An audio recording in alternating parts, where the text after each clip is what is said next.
if you were prepping the president now for Korea, I get a lot of questions like, what would you tell the president? Da, da, da. So how do you think the president should prepare for Korea? How do you think the president should think, or his team, for what he did in with Iran on the nuclear deal vis-a-vis Korea? And what do you think this means then to the world, which is kind of more of an open-ended question? So let me take North Korea first, and sort of what I think the fundamental question to which we don't know the answer is, how serious is Kim Jong-un about getting rid of his nuclear weapons? Mm-hmm. He says he's in favor of denuclearization. The North Koreans have been saying for 25 years. Which means anybody can interpret that any way. Exactly. They've been saying this for a very long time.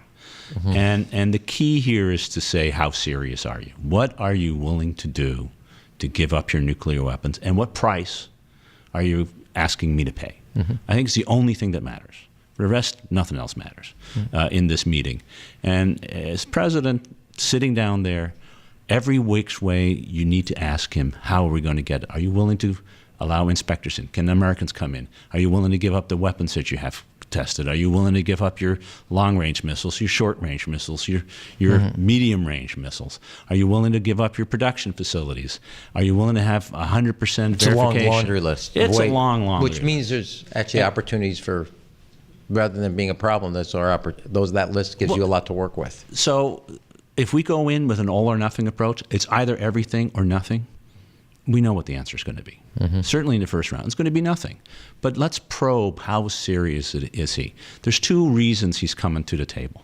One is he probably saw us putting on the economic pressure. He saw us putting on the military pressure. The president is known for speaking his mind.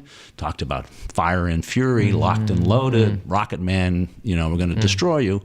And that's, I think, one of the reasons Kim is coming to the table. But the other one is he's got nuclear weapons. Mm-hmm. He's got nuclear weapons that may even reach the United States. He proved his point. And in return for which, he's coming as a nuclear power who's just met twice with the Chinese president, who he'd never met before. And now he's going to meet with the president of the United States as an equal. He's achieved a lot in just 3 months. So we don't know where this is going to end. I don't think it's going to end on June 12th with an agreement to denuclearize in a month. I think it's a long process, but that's number one. So do you think, I don't mean to get you off that, but rather cut you off, do you think that the bare minimum comes out of there, here's the next meeting, and here are the two people that meet? I hope so. My fear is that somebody just gets up and storms out and says, let's go to war.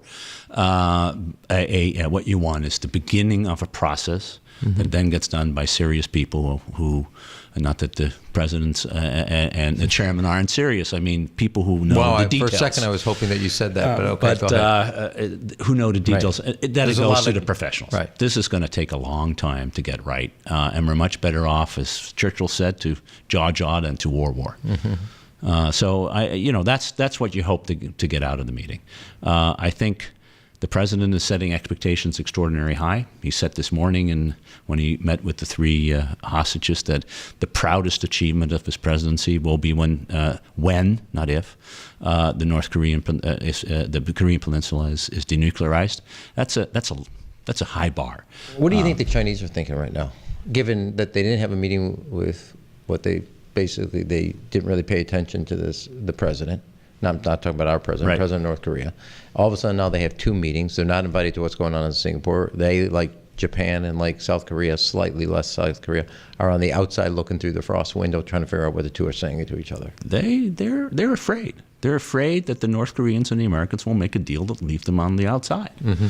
And particularly a deal that will weaken North Korea and strengthen South Korea and keep the Americans on the peninsula. Mm-hmm. Frankly, the Japanese are afraid of exactly the opposite. Mm-hmm. They're afraid that Trump will make a deal in which his security interests, primarily long-range nuclear weapons that can hit the United States, are taken care of. And but everything everything else stays around, and we withdraw troops at the same time, which is what the South Koreans are worried about.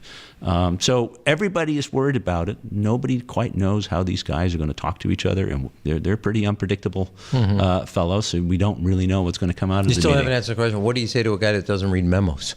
Well, that's very hard. And not only not memos, it's the It's the question, you may not know the bullet, but what's behind the bullet point? Right. So that's why I said there's only one thing you need to find out. How serious is the guy about denuclearization? And the rest doesn't matter because that's the answer you want to get.